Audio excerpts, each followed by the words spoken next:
those reporting will have to provide the following details: the personal particulars and information of their household contacts and their personal symptoms and also the home environment.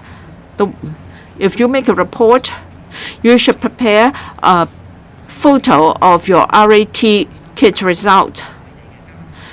And you'll be asked about the conditions of your household contacts, whether they need to go to an isolation facility and whether your home is crowded to facilitate triage by the government. Usually, for those who are positive because of their home environment or needs, they will be given priority to go to community isolation facilities so that they won't have to stay in undesirable living conditions affecting their own health and that of their family members. Some reported cases will be arranged to take PCR tests for verification. Our contractors will arrive at the address of the reported case on the reporting day or the next to do a swab. After successful reporting to the platform, the person concerned will receive an SMS by their mobile phone, and the person will have to use the link contained there to upload information, including picture of a positive RAT test and also ID. Once this is successful, then CHP will provide a link to issue an isolation order. The CHP will also take follow-up action based on information provided by the person, including medical support or whether the person should be admitted to the hospital or a community treatment facility. Based on information provided by the person, CHP will issue an SMS to household contacts. Hyperlinks will be provided for uploading of their ID. When it's successful, then through the link, household contacts can then download an isolation order issued by CHP. Now, for isolation and quarantine arrangement of a person with positive RAT, it will be on a par with those through an PCR. Now, if you are under isolation or quarantine, you have received 2 jabs of vaccines, then on the 6th and the 7th day of your infection, you can do an RAT. For those with 2 doses of vaccination, and if you stay home for isolation, then again on the 6th and the 7th day of infection, you can do an RAT. If you have 2 negative results in a row, then you can leave home or CIF on the 7th day, and the quarantine or isolation is over. An electronic wristband and an information kit will be distributed to those who have made a report. We expect that initially the traffic will be quite busy and it may take longer for such items to be distributed to you. And we hope that members of the public can use our thematic website and also a 24-hour line 1-833-019 under Stay Home Safe to obtain the relevant information. We understand that starting from our announcement on the 26th of February, some members of the public may have already been tested positive through our AT and have been staying home for isolation, and therefore there is a special arrangement under the system. For those between the 26th of February and the 5th of March, for those tested positive by RAT, then within 7 days after the launch of the platform, that is by the 14th of March, they can give us information of their result and they'll be given an isolation order. Since it's been a while since they were tested positive by RAT, we believe their conditions should be rather stable here. Some of them might have already recovered and have obtained 2 negative results in a row. So we will not carry out individual medical follow-up for this group of people, but we encourage them to report to us proactively so that we have a better grasp of the trend of the epidemic in Hong Kong. If need be, you can make use of our hotline and and receive medical support at our designated clinics. We advise members of the public. We believe many people will be using our platform. So for those who have obtained a positive result in between the 26th of February and the 5th of March, you don't need to rush to report now. You can do it by the 14th of March. Conversely, if they get the positive result in the past couple of days, they can make the declaration either today or tomorrow. We advise that the members of the public can make the report through the platform and upload the relevant information. If people don't quite understand how to use the platform, we do have another hotline, which is an auto system, 1-836-119, 1-836-119. This will enable people to register their ID and phone number. The CHP will be contacting the relevant citizens via this hotline. Since this is handled manually, this will take a longer time than if the information is uploaded online. So I urge people to take full advantage of the platform online to make the report and file the information. I also like to urge the members of the public that this platform is intended to cater for those who test positive using RAT, for those who test positive at the government-recognized lab. If they get a PCR positive and if they have already received SMS to this effect, they should use the SMS link under that system to file the information. Before and after the PCR test, even if they have the positive RAT, they don't have to file using this system because we do have their own information. For those RAT positive, they can start reporting online. For those who are awaiting hospitalization or isolation, we will give support. We have updated our thematic website and provide more information about the information about the care and how they monitor their health, like personal hygiene, household hygiene, and disinfection, and all the rest of the advice. On the web, we also have the helpline and the services available. And for those who have been double vaccinated, the condition for completing the isolation, and we do have the information available for people to get to grips with all the relevant information. With the new platform becoming available, we can support those testing RAT positive, and we can achieve the purpose of early identification, early isolation, and all the epidemiological follow-up.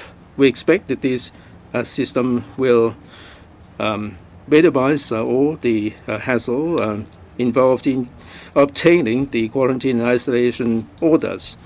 And with our concerted efforts and with the support of the mainland, I'm sure that we will be able to triumph over this wave of COVID. Now, for those senior citizens who are unvaccinated, in order to minimize critical cases and serious outcomes, I will urge them to get the jab. I'm going to defer to my colleague to take you through all the procedures.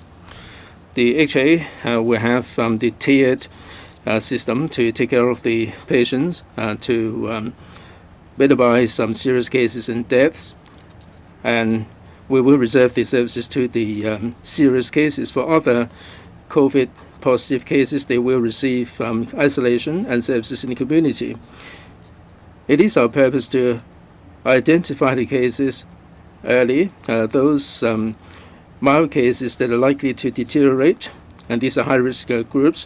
They are elderly people over 70, children under 5, and pregnant women of 28-week pregnancy, and those who are immunocompromised, like those who have organ transplants and those who suffer from immunocompromised conditions, or those who are taking medicine which compromise their immunity.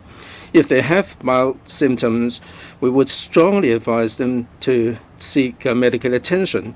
These patients can seek medical attention through 3 channels. They can make an appointment at the 17 designated clinics. In the designated clinics, if their conditions permit, the doctors would prescribe some oral agent for COVID to them. We have 17 designated clinics providing about 3,000 consultations per day. We would pay particular attention to these high-risk people and increase the quota where necessary. Second, the PPSC, we will identify the high-risk patients, and we will ring them up and provide them some health advice. Where necessary, we will arrange for the patients to be treated at the relevant venue. Third, they can also call the 1-836-115. They can receive a remote consultation. We have 100 lines available for the needy to make inquiries. For the care homes, those test COVID positive, we have outreach team, or we have the telemedicine. Where conditions permit, the doctors will also prescribe the oral agent for COVID to them. For more serious cases, they will be transferred to hospitals direct.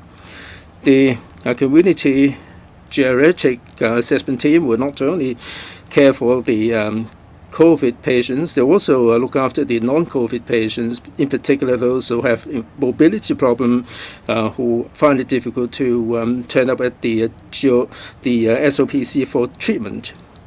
For the mild cases or asymptomatic cases, we urge them to remain calm and pay attention to their state of health. They should pay attention to personal and environmental hygiene and take all the anti-pandemic measures. If serious conditions occur, they should turn up at the A&E hospital, A&E ward. Like after taking paracetamol, they still feverish, more than 38.5 degrees for 2 days, or their temperature is lower than 35 degrees.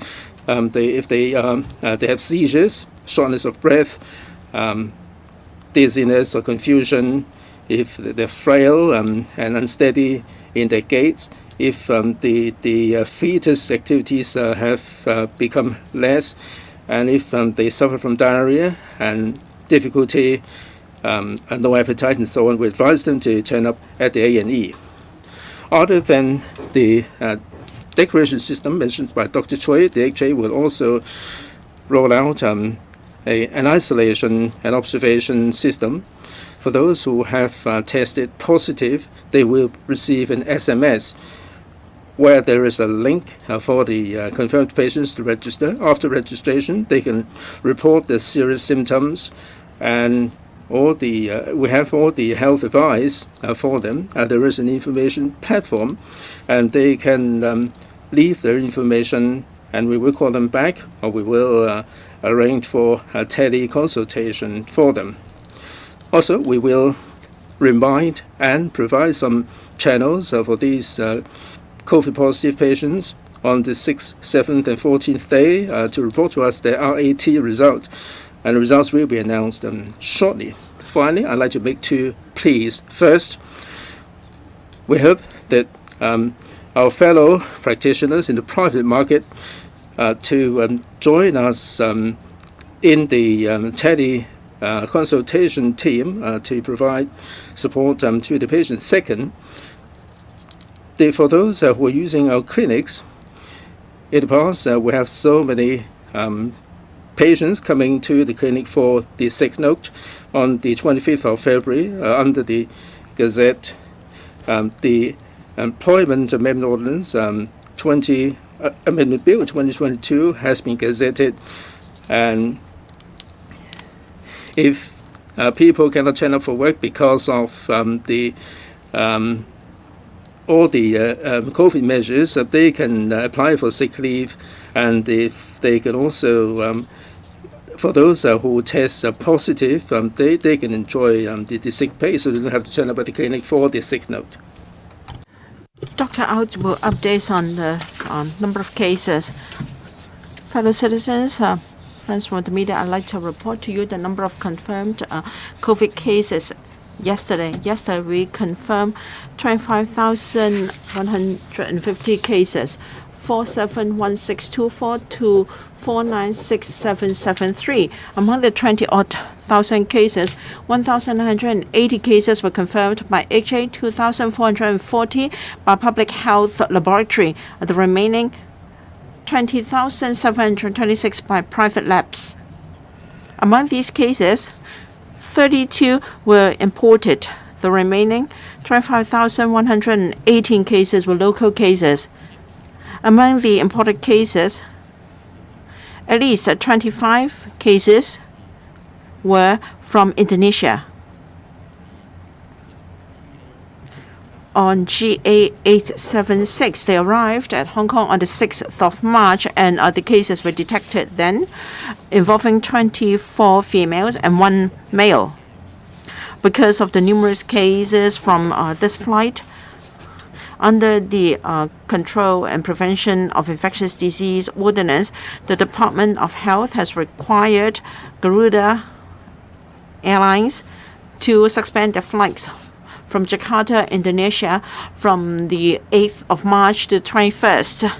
As of now, in the 5th wave, we have a total of 48,436 confirmed cases. As regards genome analysis, the Public Health Laboratory analyzed 2,444 cases, and no case was found positive to L452R. 1,690 cases were negative to L452R, meaning that they were Omicron cases, and for the remaining 754 cases, they were either pending or insufficient viral load. As for cases from care homes, we had another 18 care homes yesterday with outbreak or cases. 11 care homes were for the elderly, 7 for persons with disabilities. 112 cases were involved, 69 being residents and 43 staff members. As of now, for elderly care homes, 673 elderly homes have been affected, accounting for 84.8% of all the homes in Hong Kong. A total of 14,700 residents were affected, and about 4,000 staff members of RCHEs were infected. For homes for persons with disabilities, so far 220 care homes have been affected, accounting for 65.7% of the RCHDs in Hong Kong. 4,350 residents and 1,605 staff members were affected respectively. Now, for the number of deaths so far in the 5th wave, 2,074 deaths, and up 280 compared with yesterday, accounting for 0.43% of the total number of cases. Age range from 11 months old to 108. The median age is still 85 years old. Now, for the Public Health Laboratory, has conducted genome sequencing of some of the cases. It has completed 140 cases. Among the 140 samples, 13 were positive to L452R, accounting for 9.29% of the total samples, meaning that they were Delta cases. 117 samples were negative to L452R, accounting for 83.6%, meaning that they were Omicron cases. We've got 10 samples where the viral load is insufficient. CHB has analyzed these latest deaths. Among these cases, 94.8% of them affected the elderly at 65 or above. Those who are over 80 or above, they accounted for 68.5%. For death rate, those 70 to 78 is as high as 1.13%. For those over 80, the fatality rate is 7.39%. So we analyzed whether these cases were vaccinated or not. Among all the deaths, 90.6% of them were not either not vaccinated or fully vaccinated. For those over 80 years old, 93.1% of them, of the death cases, were not vaccinated or not fully vaccinated.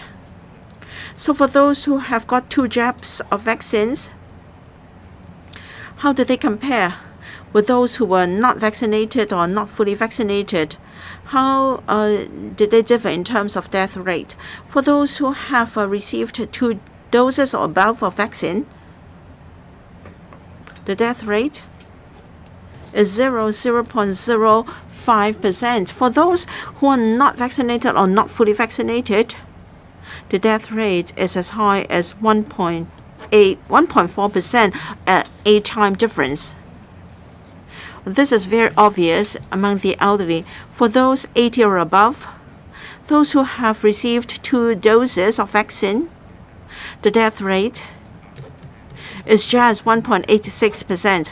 For those unvaccinated or not fully vaccinated and over 80 years old, the death rate is as high as 9.949%, a 5 times difference. And Dr. Ho, please. Thank you. 8,010 confirmed or preliminary positive cases are receiving treatment at public hospitals, North Lantau Highland, North Lantau Hospital, and also hospitals infection control center, and also Asia World Expo Treatment Center. There are 2,300 patients under quarantine at Penny's Bay Quarantine Center. We reported 75 cases in critical conditions, 106 patients in serious condition, 68 critical patients are receiving treatment in ICU. As at 00 hours today, in the past 24 hours, a total of 161 COVID positive patients passed away. 106 male, 55 female, age range 29 to 102 years old. For patients who passed away yesterday, 96 came from care homes. 126 had no record of vaccination. Only 21 had received 1 jab, and 13 2 doses, and 1 3 doses. 147 were 65 years old. Among those who died, there are few younger patients.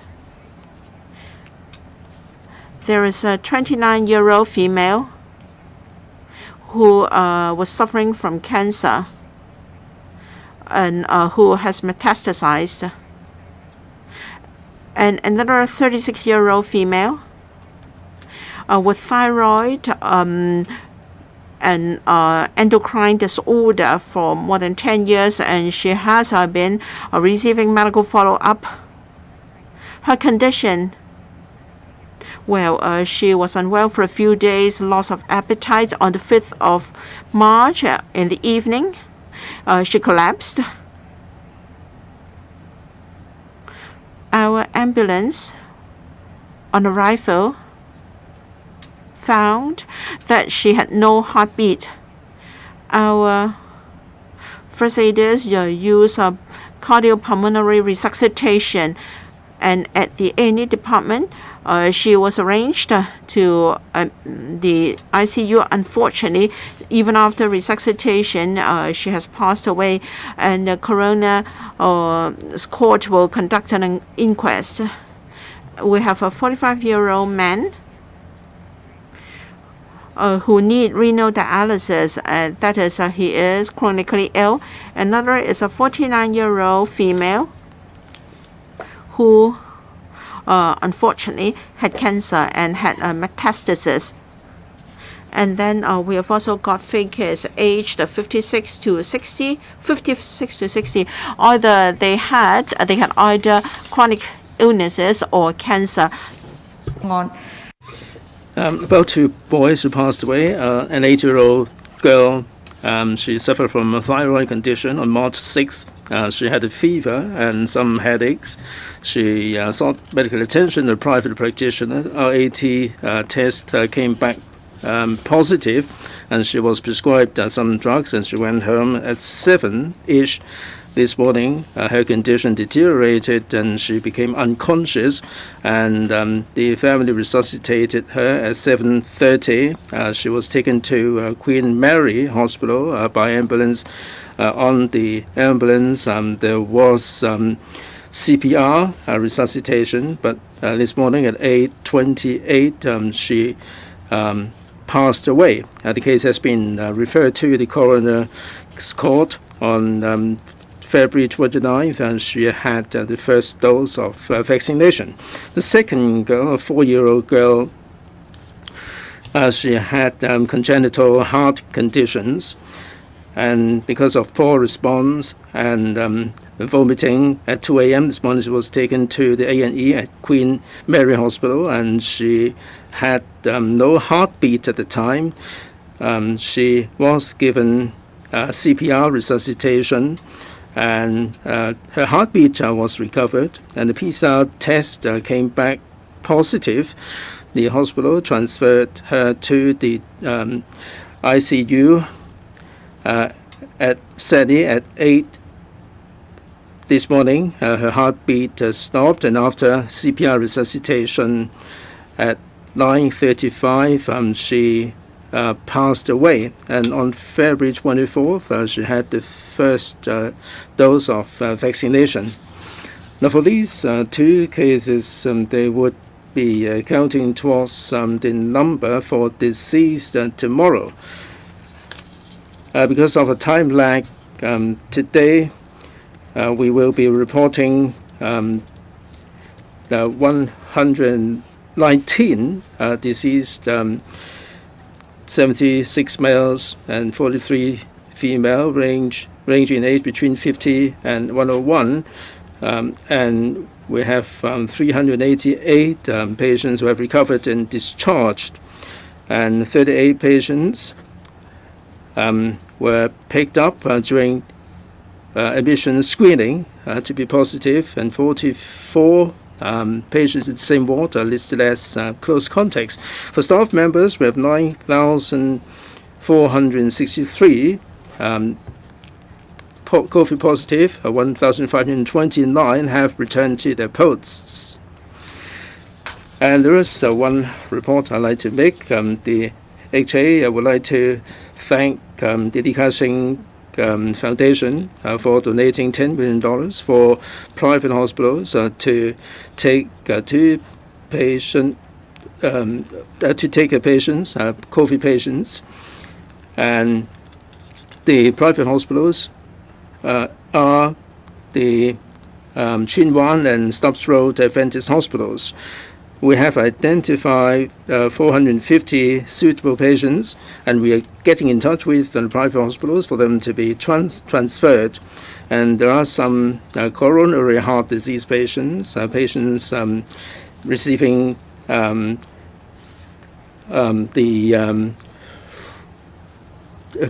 colorectal problems, and there are some emergency cases that have been referred. In QE Hospital, we have referred some newborns to the St. Teresa Hospital for treatment.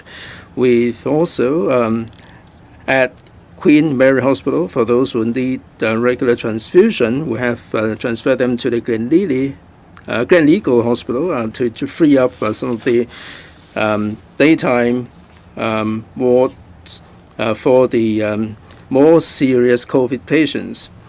So much I have to say by way of a report. It's now time for questions. Please wait for the mic and identify your organization and make it brief when you take the floor. Lady over there, please. I'm from Bloomberg News. I want to ask about the funding from the Li Ka-shing Foundation. Does that mean that the foundation has basically donated $20 million now to go towards paying costs to transfer these patients to private hospitals? And are there any costs that are also being paid by the government to transfer patients from public to private hospitals?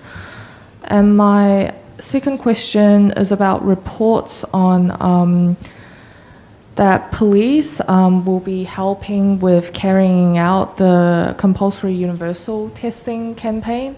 Has there been any confirmation of how many police officers will be helping with this campaign, and whether it's mostly police from basically the riot police division? And my last question is about the 8-year-old and the 4-year-old girls who have died. I realize their deaths are probably going to be investigated by the coroner, but so far, are there any indications that the main cause of death is from COVID, or it's from the underlying conditions that were mentioned? Thank you. Okay, thanks very much. Could I clarify with you about the second question? Is that on the compulsory universal testing? The manpower, you mean? Okay, thanks. So I'll leave the question one on the donations, and the third questions on the 8-year-old the child case to Dr. Ho to respond, and later I'll respond to the compulsory universal testing issues. Thanks. Dr. please. Concerning the Li Ka-shing Foundation, in total, Mr. Lee donated 60 million Hong Kong dollars to this special project. In general, the funding, the foundation will cover the charges of the patients spent in private hospital, except those self-financing items. For example, those who need to have pericardial intervention or stenting, the stent in itself is a self-financed item, so the patient need to cover that part. And for the two kids, one is 8 years old and another 4 years old, both of them have underlying medical chronic disease, underlying medical conditions. And we also find them COVID positive. But the exact causes, whether it's due to COVID or died with COVID, we need to refer the coroners for further investigation. Thank you. So for the compulsory universal testing program, it is a major operation that the different departments and bureaus are still making plans and preparing for these major operations. And it will mobilize many different resources and manpower from different departments and bureaus, including retirees to come back to work. So since it is still under the preparation stage, so I'll leave the other government departments and bureaus to respond to you and to update you about the progress and the actual implementation details later on. One more English question, please. Good afternoon from SCMP News. Regarding the private hospitals, may I ask what is the total number of beds that private hospitals have given to take in public hospitals' non-COVID patients so far? And also regarding the deaths for the children, is there any coroner update on the other kids who had passed away previously, such as the 11-month-old kid and the previous other death cases? And also regarding for the new RAT platform, are there any other functions besides allowing people to report their RAT positive cases? How will the platform also coordinate with the other COVID hotlines, such as the one launched by the FSD earlier? And those who tested positive before February 26 through the RAT test, can they still upload their results on the platform? And also, do you expect a huge increase in case numbers over the next few days in the platform because of the newly reported test results? Thank you. Okay, thank you. So maybe I'll leave Dr. Ho to respond to the public-private partnerships about the hospital bed, and also some details about the investigations of the previous fatal case of children, and then our response to the RAT platform issues. Dr. Ho, please. At the moment, there are around 12 beds from Hong Kong Baptist hospitals, and mainly is for rehab patients. And also we have around 20 beds from St. Paul's Hospital, and also CU Medical Center. We also have 24 beds for COVID patients. And for other hospitals, we are still liaising for further collaborations. And for the coroners, we are still pending further update from them. For the new rapid antigen test platform, which it will be launched later today at 6 p.m. today. So the purpose of this platform, there are several purposes. One, because the rapid antigen test is quite a popular and easy to use test in Hong Kong, and it gives a relatively sensitive result. So it is a very good tool to be employed at home for an early detection and early isolation to help the government and also the public to curb the spread of disease in the community. So the second purpose is to assist the departments to get a more comprehensive and more updated information of the current disease situation in Hong Kong. So the platform will also help to expedite the support, both medically and also other social and also support to the confinees, who stayed at home.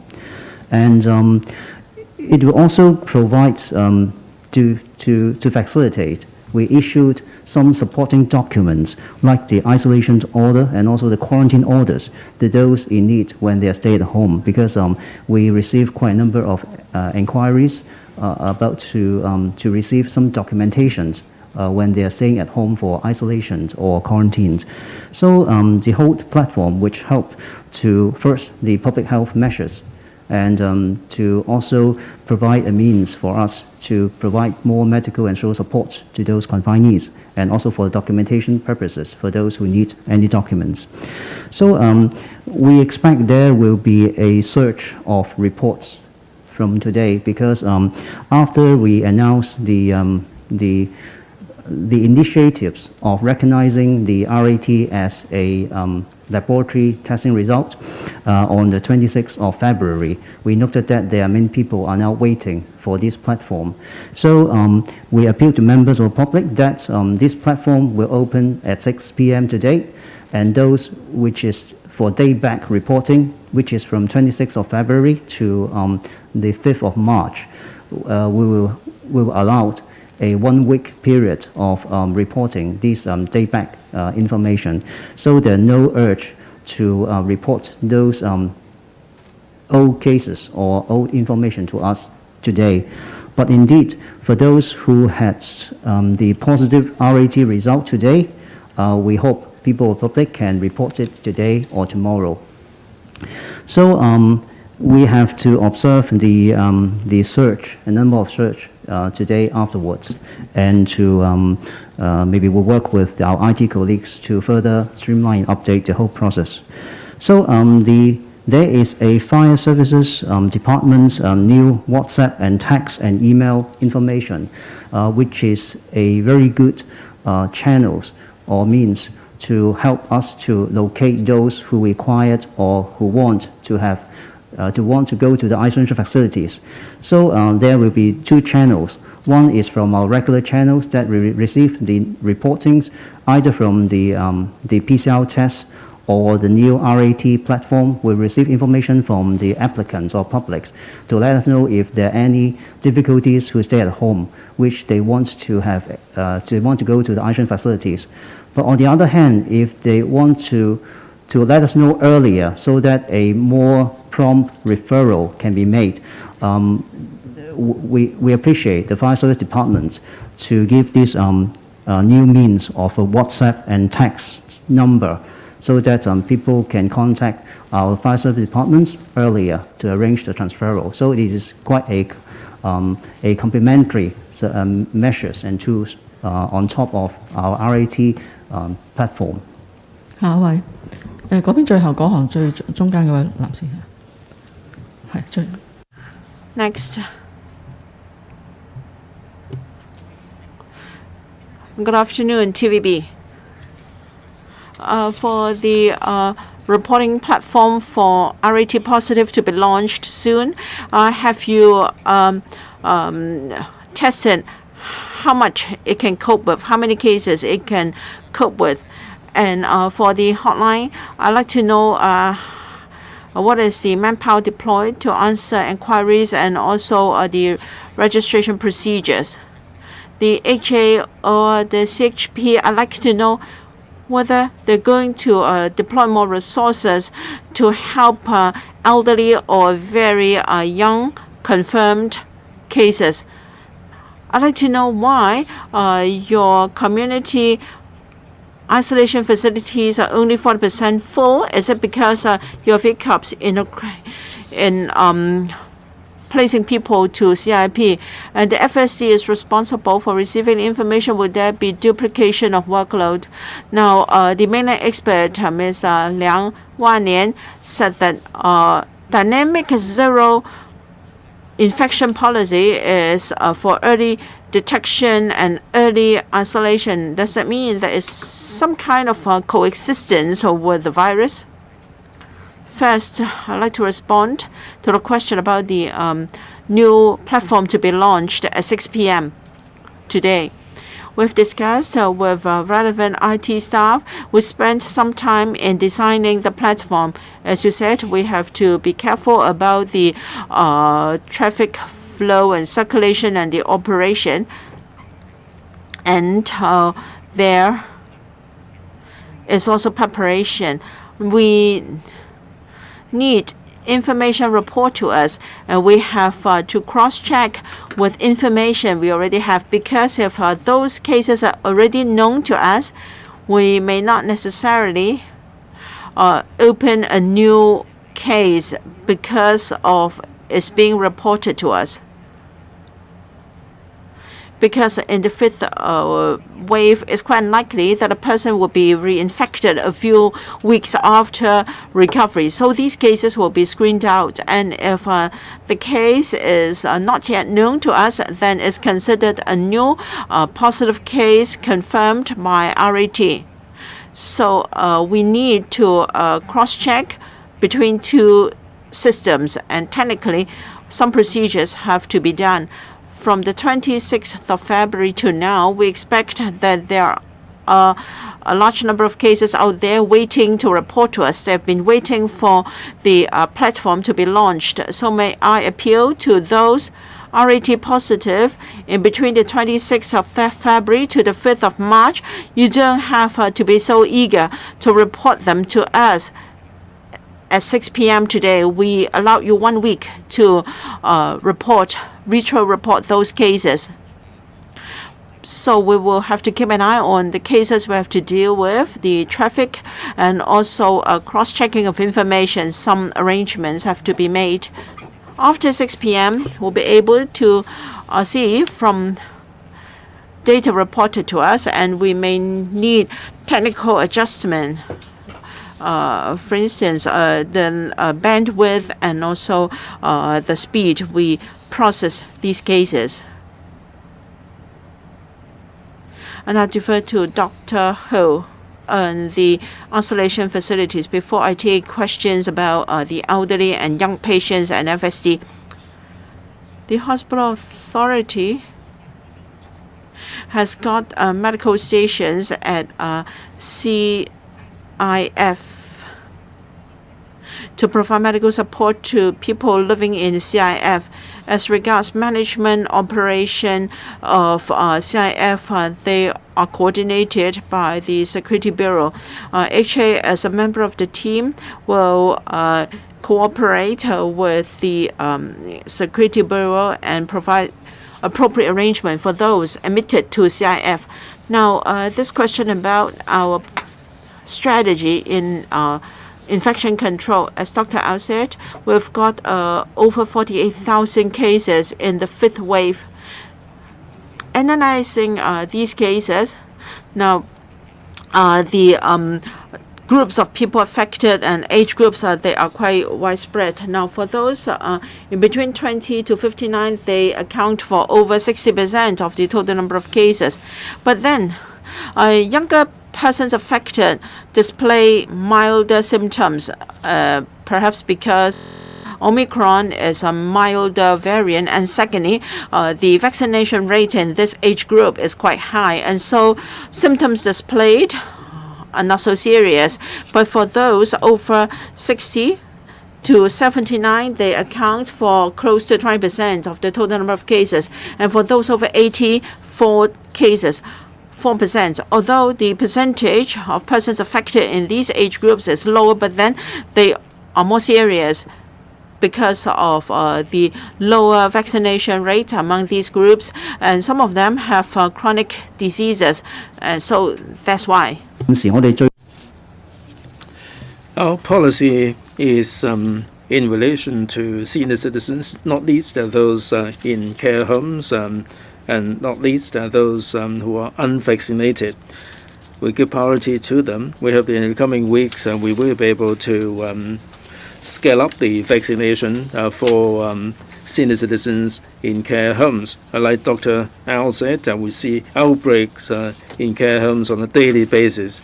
If we can do something to protect the uninfected senior citizens who are unvaccinated, if we can ramp up the vaccination, I'm sure that it will go some way towards bringing the pandemic under control, in particular the among the senior population. So we have to do more for the elderly population.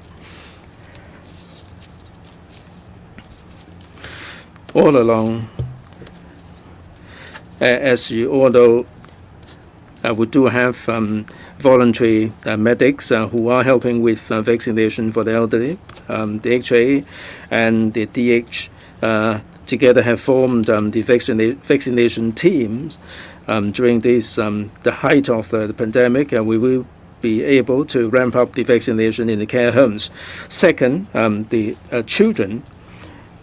We saw a number of serious cases, fatal cases, but in general, children who are infected do not suffer very serious symptoms. There may be some odd cases because of their underlying condition, they may be more serious. But the vaccination coverage is low among the children. Now, for children vaccination, at the very beginning, some parents adopted a wait-and-see attitude. When deciding on taking their children for vaccination. Now, for the 3-year-old group and above, I think we have to speed up the vaccination. The experts have given us a lot of comments in terms of the anti-pandemic policies and strategies. We have to control the transmission. If we cannot control the transmission, the high-risk groups, elderly, children, they will be on the receiving end of the impacts. We do have stringent social distancing measures. If we have a lot of people flow, it would be hard for us to keep on top of the transmission. If we have positive cases, we have to make sure that they are cut off from any contact with the community. If we have the isolation measures effective enough, we can snap the chain of transmission. There are some household settings in which the patient need family members' care, and in these cases we have to make sure the transmission will be cut to a minimum. So we have to make sure that transmission will be minimized. You asked a question about the reporting platform, whether there is an overlapping with the Fire Services Department's hotline. in this platform, basically it is consistent with the reporting under the PCR system, like the personal condition, the occupation, the workplace address, residential address, the family members' condition. We would ask about the household settings, whether they are living in places where they have to share the facilities like toilets, or whether they have to share the use of kitchens, or they need to tell us whether there are any family members that give rise to concerns like people who have poor immunity.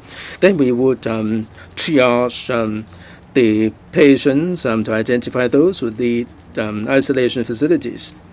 Now for the FSD system, they have the WhatsApp and email platform. This is really an eminently good measure to cater for those who are awaiting arrangements, and at least they let us know their needs when we make arrangement for the positive patients to the isolation facilities. The fire services department's colleagues would make arrangement for them to go into an isolation facilities like hotels and others. When we receive the information on the platform, we will pass on the information to the relevant colleagues for follow-up.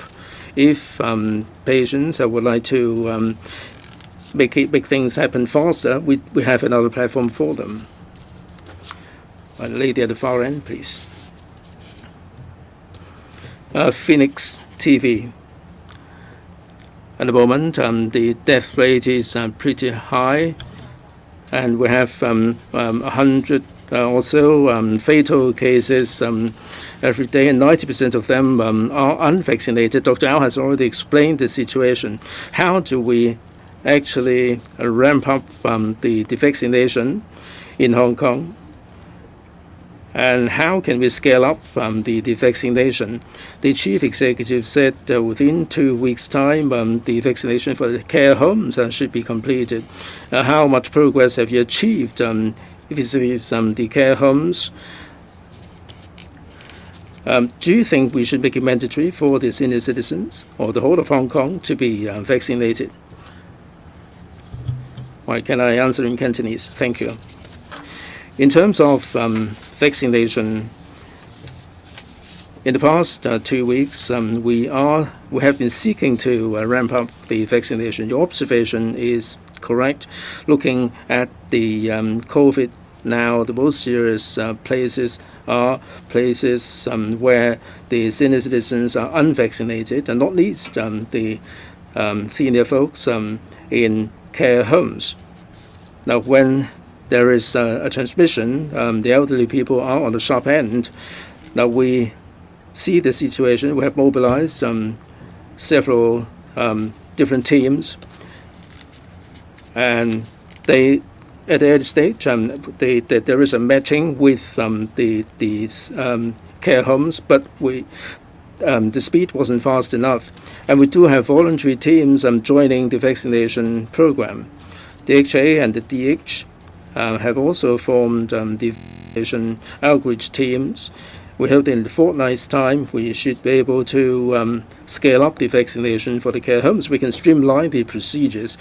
Previously, we needed the consent of the senior citizens and also the family members. I hope that the family members would understand that we have the best interest of the residents in mind. Now, I think we can administer the injection in absence of any consent from the family members if the senior citizens consent, because the benefits outweigh the disadvantages. We know that in terms of vaccination, if the uninfected elderly citizens were to get the infection, to get the vaccination, will stand them in good stead.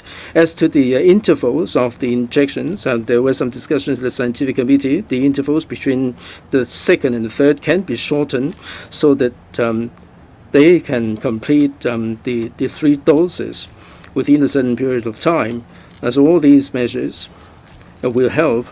We have to look at the manpower and the arrangements, and we will make sure that the vaccination will be completed in the coming 2 weeks in the elderly homes.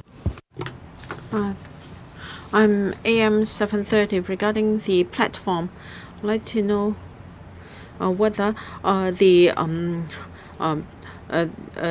type or the brand of RAT kit has to be reported, and I'd like to know the percentage of random sampling for PCR. And you said you can tick whether there is a need to go to a CIF if the reporting person has said no. Is there any possibility that he will still be admitted to a CIF? Because if that's compulsory, then people may worry for their livelihood and choose not to report. And I'd like to know whether you have any progress when it comes to more private hospitals accepting COVID patients. Now, if after a rapid test, a person does a PCR test, should he wait for result of the PCR or still report based on his RCT result? I'd like to know for this wave, do we have patients or recovered patients being reinfected? All right, designated hospitals. Doctor will talk about whether we have seen patients reinfected after recovery. The platform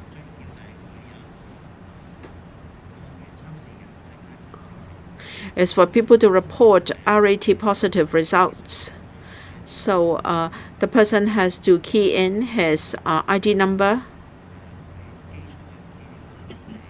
his name, his address, whether he has symptoms, and information of household contacts.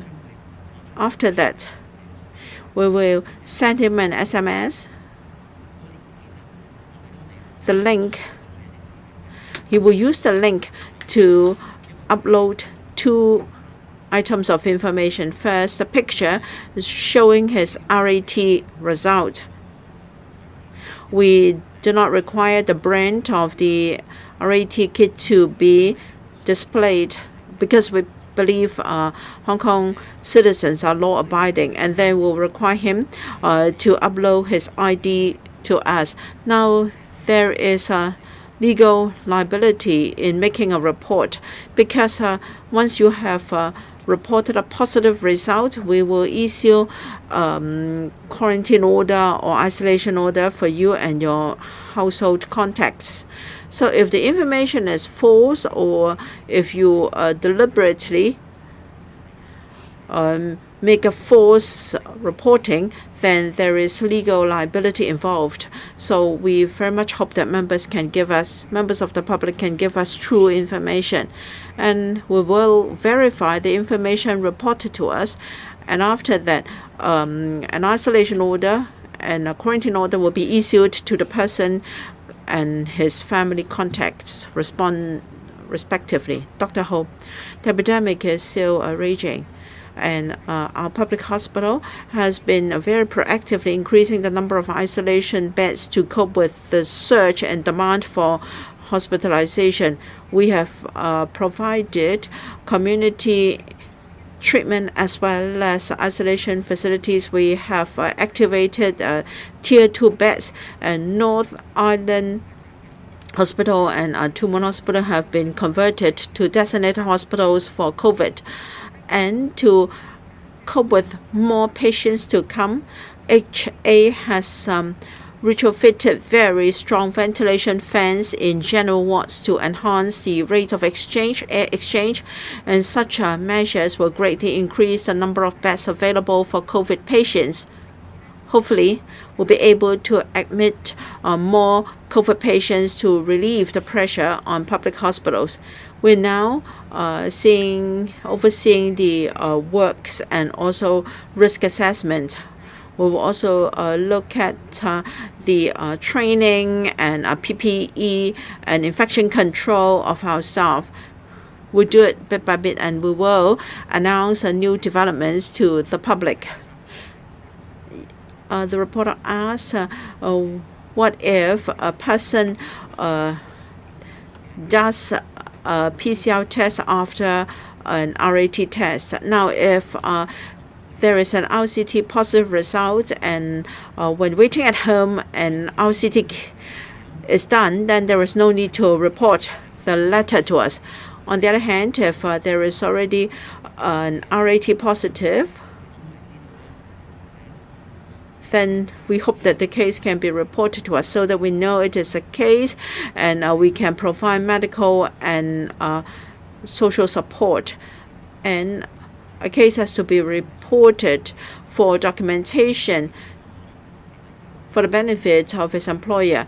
Because if he stays home and then if he's vaccinated and after two negative results at the 6th and 7th day, then he can leave home and return to work. If he's unvaccinated on the 13th and 14th day, we give him documentation for the sake of his employer. Now, if RAT positive, this is sufficient proof for documentation, so we don't encourage him to do another PCR. Even if he is not required to submit the results to us, because we already know that this is a case, because if it is an PCR positive case, we already know it, so there's no need to report to us through the platform again. So if a person knows that he is RAT positive, then in terms of infection control, he should stay home to lower the risk of transmission. So if he can report RAT positive to us, then we can give him documentation. He can then be eligible for sick leave. I hope this will alleviate the burden on the community, and the platform will give us more information of the epidemic, because I think the majority of the community is using RATs. This is voluntary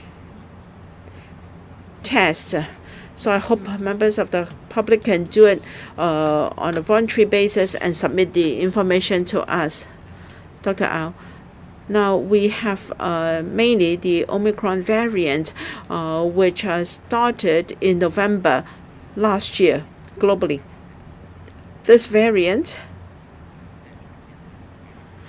so antigens is quite different from previous variants. So scientifically, it is confirmed that for those who were COVID positive under different variants may or can contract Omicron again. So for those who were infected in 2020 and 21, some of them have been infected this time. So now BA.2 started to appear in Hong Kong in mid-January. So many of the cases, some of the cases are a second infection, but we don't have statistics here. When we have if we receive cases that were previously infected, then it would be regarded as a case of reinfection. Cable. Dr. Lee. You talked about oral medication to be dispensed at designated clinics. I'd like to know when can you start such prescription, and what is the stock you have in hand, and what is the criteria for prescribing such drugs. I'd like to know the number of private doctors participating in this scheme. In Kai Ching Estate, there are 6 blocks. 5 blocks have been subject to RTN. So is there a major outbreak in the housing estate? Could have come from a Tak Long estate in the vicinity? Dr. Hao will talk about the situation in Kai Ting estate, and Dr. Lee or Dr. Ho can talk about the oral medication and telemedicine. Kaiting Estate, we had positive samples under the sewage surveillance program with rather high viral load. So last night there was RTN and quite a number of cases were identified. Some blocks had over 15% in the number of positive cases. That shows that in certain blocks of the building in particular, there's been a major outbreak. So in the past week, this is the government's position. If in RTN positive cases are found, the cases will be removed from the buildings and sent to CIF for isolation. In Hong Kong, the COVID situation is pretty serious. It would be hard for us to trace the origin. So the most important thing is to conduct the sewage surveillance, to identify the hotspots, and carry out RTD to pick up all the relevant cases and for them to be isolated. Dr. Lee? Thank you. The oral agent will become available in mid-March at the designated clinics. Of course, the experts are discussing under what circumstances the drug would be prescribed and whether there are any side effects that we can bring you up to date later on. As to the medicine consultation, we have, this is, the doctors are selected from the locum office. We have 110 doctors and 239 nurses, and in fact, there are 33 odd that are actually involved. The lady over there, please. Ming Pao Daily. The number of confirmed cases has come down. Have we hit the peak? Is it really on the way down now? Now, what about the specimen collection numbers in the community centers, or is it because of people coming in fewer numbers? And the reporting platform, how many people can you accommodate at one time? If people, let's say, I test RAT positive and do not make the report, do I have to get tested again? For those who test positive after March 6, if they haven't got the picture, what's going to happen? If they use test kits and not recognized by the government, what's going to happen? And also for the HA, the 4-year-old girl who passed away, has she been subject to any PCR test? This 4-year-old girl and 8-year-old girl who passed away, what sort of jabs did they receive? Did the family members test positive? Have they turned up at the designated clinics, or have they ever called the ambulance because of the overcrowding at the hospital that they cannot be admitted? Starting from today, the HA has announced some ICU information. Is it an update?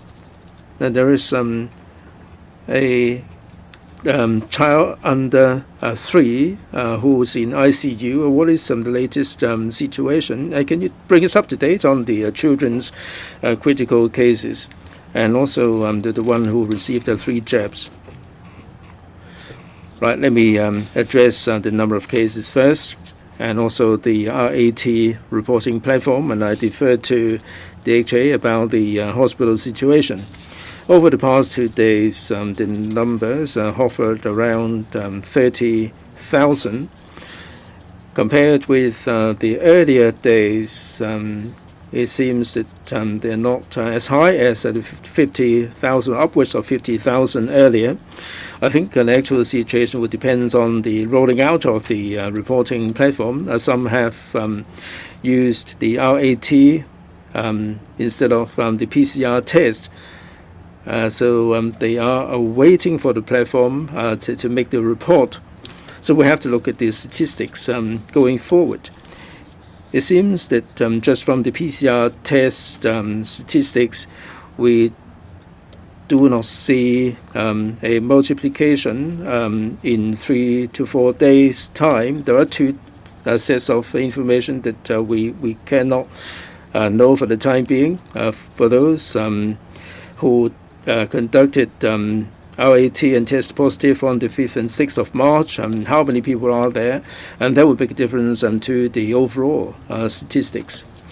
And earlier, from 26th of March to 5th of March, 26th of February and 5th of March,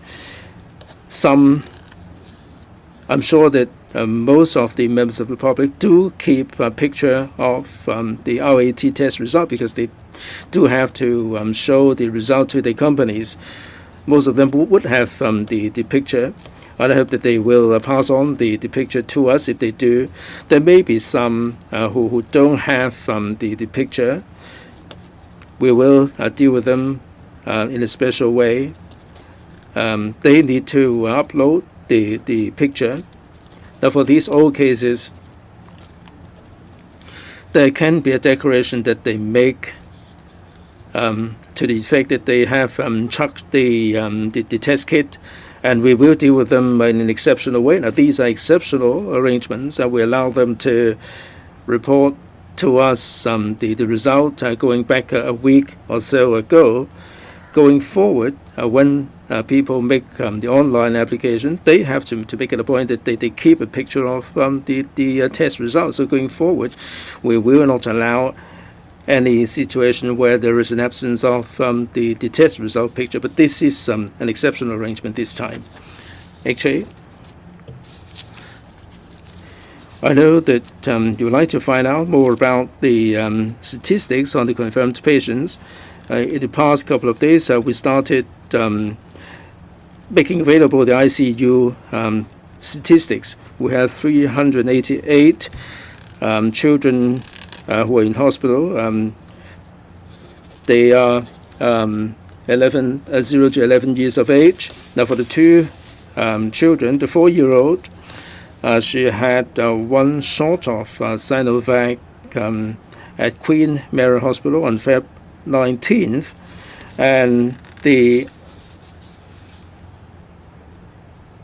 other child, the 4-year-old one, I don't have the information with me for the time being. You also asked about the 3-year-old. I don't have the information either for the time being. Speaker not speaking through. Speaker not speaking through. Okay. Beg your pardon, I missed the question. Statistically, we have the IT colleagues doing the backup work. When we set up the platform for transmission, now if we have more than 60,000, we would experience some congestion. Now, after that experience, we would let's say if there are 100,000 people coming in, we would be triaging the patients.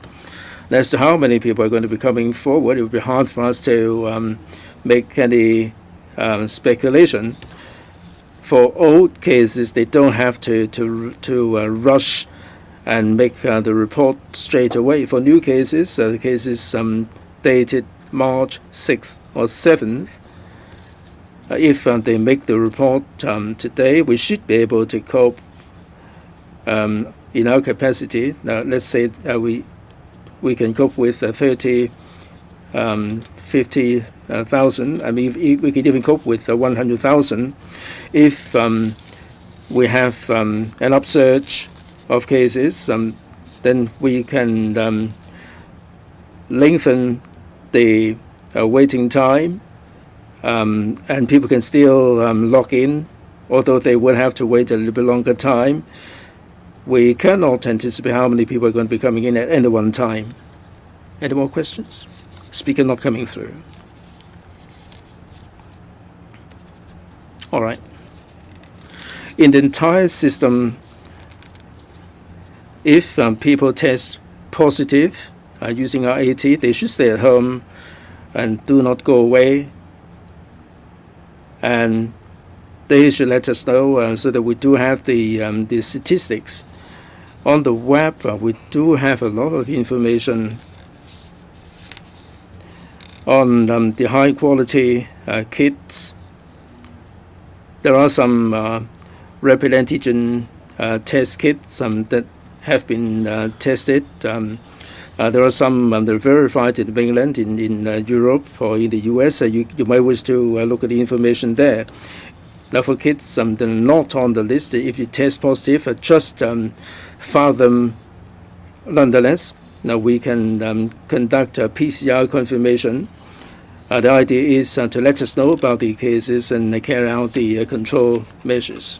呢個檢測 the RAT test is entirely voluntary, so I very much hope that members of the public can report their RAT positive result to us. Some may feel that there is no need to be tested and they can go on their lives normally, but we hope they can be mindful of their health, and if there is any problem, they should seek medical consultation. I'm from Now TV. In the community, there are recovered patients who receive PCR positive results after they have been RAT negative, and they have received isolation order. So what should these people do? And as for the RAT reporting platform, they have to report first and receive an SMS, and they have to upload a picture. And so when can the whole process be completed? When can they expect to receive the information kit and supplies? Do you have enough manpower to handle such a large volume of reporting? And for the 29-year-old who passed away, was he vaccinated at all? 3 questions. I will ask Dr. Au to help. I'll talk about the platform, and Dr. Ho will take a 3rd question.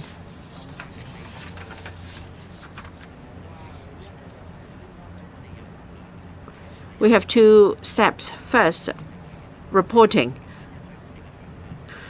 It is by means of a form to provide us with information. It's not going to take long. We need to know personal particulars of his household contacts, including the names and ID number, so we can issue quarantine orders to them. After submission, our system can instantaneously do the electronic comparison. It's not done manually. So if it's found to be a new case, it has never appeared in the 5th wave, then it will become a confirmed case. So we will issue an SMS to the person concerned for submission of ID and also a picture showing the RAT positive kit. It depends on how soon the person can respond. Once information is uploaded, an isolation order can be issued at once, because the isolation order is already ready. We are just waiting for information from the person who reported the case. So if the process is smooth, then it is done electronically. No manual handling is required. For some special cases, such as incomplete information of is found to be an old case, the handling will be a bit different. If it is a known case, then we will send him an SMS to tell him that the case is not accepted, and we will have an email address for them to contact us. And we will check how come we have already got a record and then there's another RAT positive result. For family contacts, the procedures are very much the same. After submission of the ID, when the person who has reported his RAT positive result, and the family contacts will receive an SMS at around the same time. as the person concerned receives an SMS, so an ID copy will be needed, and at once we can issue them with a quarantine order.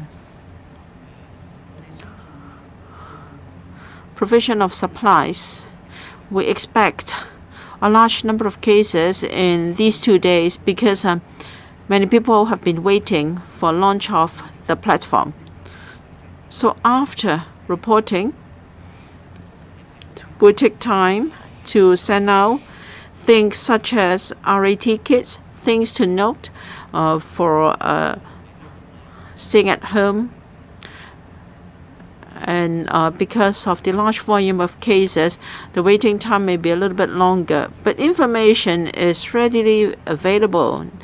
Before receiving the information kit and other supplies, you can go to our thematic website to note things to note if you stay home to isolate.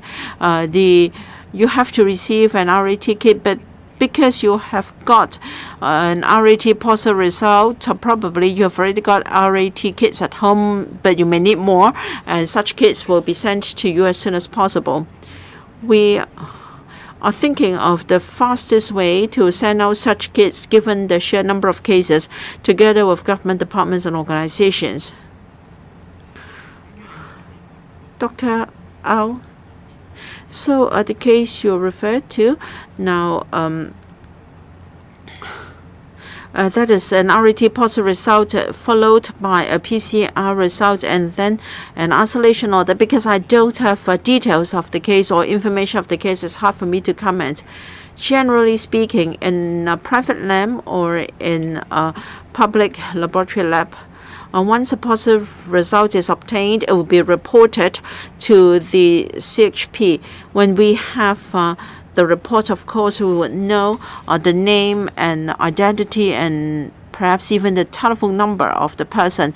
We'll use his name and ID number to check whether it is already a confirmed case in our system. If the answer is yes, then this is the second sample from the same patient. We will not regard the second sample as a new case, except in very exceptional circumstances, such as a reinfection. If the interval between the two positive samples, is very short, and if both have been reported to us, then we know that it is an old case. We will not assign a new case number. We will not issue another isolation order. If a person is confirmed and he does an PCR test, then he will receive an SMS telling him that he is positive. Now, if it is a recent test, he will be given a link to report his information to the Department of Health. That will happen, but then if in our system we know that this person with the same ID is a previous case, then we will not assign a new number and issue another isolation order. But then if he is a family contact of a confirmed case, then he may be given an isolation order. And if from household contact he becomes if he is a household contact, he will be given a quarantine order. But if he subsequently is confirmed, then he'll receive an isolation order. For the case you mentioned, because I don't have information, I can't comment whether there is some mistake in any way. The speaker is not coming through. The speaker is not coming through.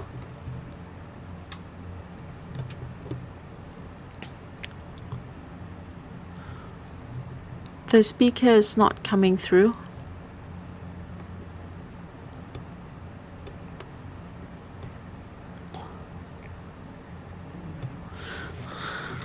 So this person is originally a confirmed case.